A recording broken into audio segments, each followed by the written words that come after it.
حضرت مسلم بن عمر اللہ کے بہت بڑے ولی گزرے ہیں۔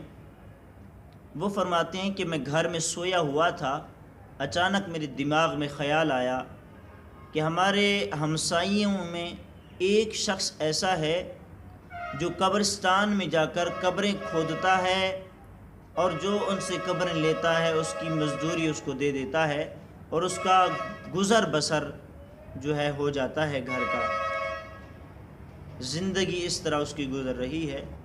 حضرت مسلم بن عمر فرماتے ہیں کہ اللہ نے میرے دماغ میں یہ بات ڈالی کہ کسی طرح جاؤں اس سے سوال کروں کہ کیا قبرستان میں کوئی عجیب آپ نے چیز دیکھی ہے، کوئی ایسی چیز دیکھی ہے جو عجیب محسوس ہو۔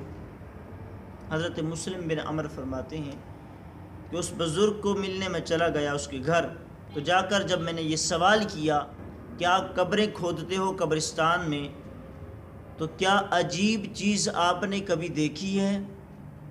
حضرت مسلم بن عمر فرماتے ہیں کہ جب میں نے یہ سوال کیا اس قبر کھودنے والے بابا سے، تو آگے بزرگ نے کہا کہ ہاں میں قبریں کھود رہا تھا، پہلی قبر کھود لی، دوسری قبر کھود لی، جب تیسری قبر میں کھودنے لگا تو قبر سے تپش آنے لگی، گرمی محسوس ہوئی اور بڑی مشکل سے اس کو میں نے پائے تکمیل تک پہنچایا۔ اس کے بعد کہتے ہیں مجھے گرمی لگی اور میں اپنا کپڑا اپنے سر کے اوپر رکھ کر بیٹھ گیا، انتظار میں بیٹھا کہ اب کون ان قبروں کو خریدے گا۔ اچانک کہتے ہیں کہ میں نے دیکھا کہ ایک آسمان سے نور کی سواری آئی اور اس پر دو سوار تھے، نیچے اتر آئے اور ایک قبر کے پائندی یعنی پاؤں کی طرف کھڑا ہو گیا اور ایک سراندی یعنی سر کی جانب کھڑا ہو گیا۔ تو ایک کہتا ہے دوسرے سے کہ مشرق مغرب شمال جنوب 12 میل لمبی لکھ دو۔ جو دو آئے تھے نا، پہلا دوسرے کو کہتا ہے کہ اس کی قبر کو 12 میل لمبا، 12 میل چوڑا، 12 یعنی مشرق مغرب شمال جنوب جو ہے اس کی قبر کو 12 میل دے دو۔ اس نے لکھ دیا۔ پھر آگے آئے دوسری قبر پر، تو جو بتا رہا تھا اس نے کہا حد نگاہ، جہاں تک نگاہ جاتی ہے اتنا وسیع لکھ دو اس کی قبر کو۔ اس نے لکھ دیا۔ جب تیسری قبر پر آئے، حضرت مسلم بن عمر فرماتے ہیں اس بزرگ نے بتایا کہ جب تیسری قبر پہ آئے جہاں سے مجھے تپش آئی تھی، گرمی محسوس ہوئی تھی، جب تیسری قبر پہ آئے تو لکھنے والے سے کہنے والے نے کہا کہ اس کی قبر، یہ انگوٹھا ہے نا، انگوٹھا اور یہ شہادت کی انگلی، یہ انگوٹھا اور شہادت کی انگلی کا یہ بڑا جو فاصلہ ہے اتنا لکھ دو۔ اب وہ اپنی سواری پر بیٹھے چلے گئے۔ حضرت مسلم بن عمر فرماتے ہیں وہ بزرگ کہتے ہیں اب میں اس انتظار میں تھا کہ اب یہ قبریں کون خریدتا ہے۔ حضرت مسلم بن عمر فرماتے ہیں اس بزرگ نے کہا اچانک میں نے دیکھا کہ جنازہ آ گیا، اس جنازے میں 9 بندے تھے، صرف 9 بندے۔ مجھے حیرت ہوئی تو میں نے کسی سے پوچھا یار صرف 9 بندے آئے اس جنازے میں اور کوئی نہیں آیا؟ تو جس سے سوال کیا، وہ بزرگ کہتے ہیں جس سے میں نے سوال کیا تو آگے اس شخص نے جواب دیا، اس نے کہا یہ غریب، ہمارے محلے کا غریب شخص تھا جو فوت ہو گیا ہے، تو ہم نے چندہ کر کے اس کے کفن دفن کا انتظام کیا ہے۔ اور بابا غریبوں کے جنازے کون پڑھتا ہے؟ ہم تو جنازے بھی دیکھ کر پڑھتے ہیں۔ ہاں بھئی ہم جنازہ اس کا پڑھیں گے جو ہمارے جنازے میں آیا تھا۔ ہمارا حال تو اب یہ ہے نا۔ سنیے حضرات گرامی، حضرت مسلم بن عمر فرماتے ہیں وہ بزرگ مجھے بتا رہا ہے اور میں سن رہا ہوں۔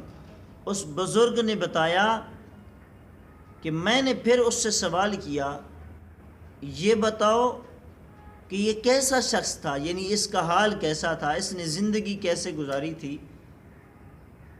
تو اس بزرگ نے بتایا کہ جس سے سوال کیا اس بزرگ نے، اگلے شخص نے اس کو بتایا کہ یہ دنیا کا تو غریب تھا لیکن سجدوں کا غریب نہیں تھا۔ ہمہ وقت یہ اللہ کی عبادت میں مشغول رہتا تھا، کبھی حضور کی ذات پر درود پڑھتا رہتا تھا، کبھی تلاوت قرآن کرتا رہتا تھا، کبھی ذکر اذکار کرتا رہتا تھا، کبھی کلمے کا ورد کرتا رہتا تھا۔ اس کی زبان جو ہے وہ حرکت میں رہتی تھی، اللہ کی یاد میں مست رہا کرتا تھا۔ وہ بزرگ کہتے ہیں مسلم، اب وہ چلے گئے جنازہ پڑھ کر دفنا کر، پھر ایک اور جنازہ آ گیا۔ وہ بزرگ کہتے ہیں کہ اس جنازے کو دیکھ کر میں نے عجیب محسوس کیا کہ اس میں صرف 4 بندے تھے، 4 بندے، 5واں بندہ ہی نہیں تھا، جنہوں نے اس چارپائی کو اٹھایا ہوا تھا، میت کی چارپائی کو اٹھایا۔ مجھے ادھر جنازے کی قلت پر حیرت ہوئی اور ادھر قبر کی وسیع ہونے پر حیرت ہوئی۔ جو جنازہ پڑھنے آئے تھے میں نے ان سے پوچھا کہ بھئی صرف 4 بندے آئے ہو، 5واں بندہ ہی نہیں، یہ کون مر گیا ہے؟ تو جس سے سوال کیا اس نے جواب دیتے ہوئے کہا کوئی مسافر تھا، ہمیں معلوم نہیں یہ کون تھا، یہ کون تھا۔ وہ بزرگ کہتے ہیں اے مسلم، میں نے تو احوال دیکھ چکا تھا، میں نے کہا تمہیں معلوم نہیں لیکن میں جانتا ہوں کہ یہ اللہ کا کوئی ولی آیا ہے، محمد عربی کا کوئی سچا غلام آیا ہے کہ جس کو حد نگاہ تک، جہاں تک نگاہ جاتی ہے وہاں تک اس کو قبر کھلی مل گئی ہے، وسیع مل گئی ہے۔ تو یہ کوئی عام نہیں ہے، یہ کوئی محمد عربی کا سچا غلام آیا ہے، اللہ کا نیک بندہ آیا ہے۔ کہتے ہیں انہوں نے بھی جنازہ پڑھ لیا، دفنا کے چلے گئے۔ وہ بزرگ کہتے ہیں مسلم پھر انتظار کر رہا تھا کہ اب اس تیسری قبر میں کون آتا ہے جس سے مجھے تپش اور گرمی محسوس ہوئی تھی۔ کہتے ہیں انتظار میں بیٹھا تھا اور اچانک میں نے دیکھا کہ ایک پھر اور جنازہ آ گیا، تیسرا جنازہ۔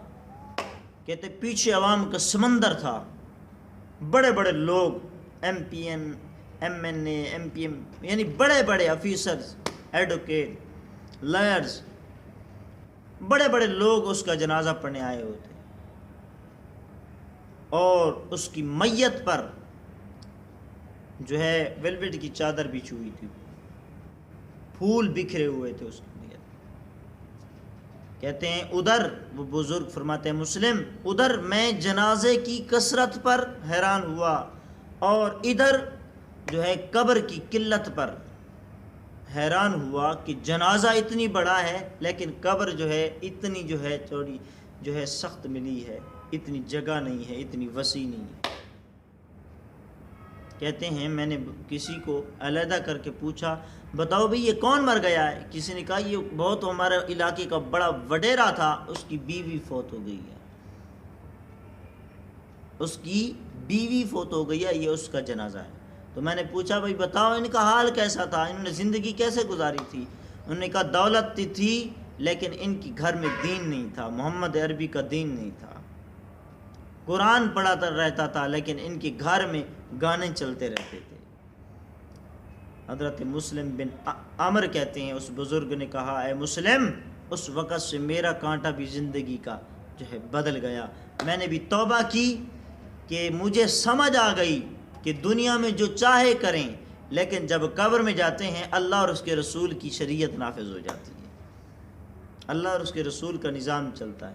دنیا میں ہمارے سفارشی کئی چاہے ہوں لیکن جو سفارش اندر چلتی ہے وہ محمد عربی کی غلامی چلتی ہے، وہ نیک اعمال جاتے ہیں ساتھ۔ تو دعا کرتا ہوں کہ رب کائنات ہمیں اس بزرگ کی توبہ کے صدقے ہمیں بھی جو ہے سچی توبہ، توبۃ النصوحہ کرنے کی توفیق دے، آمین وما علینا۔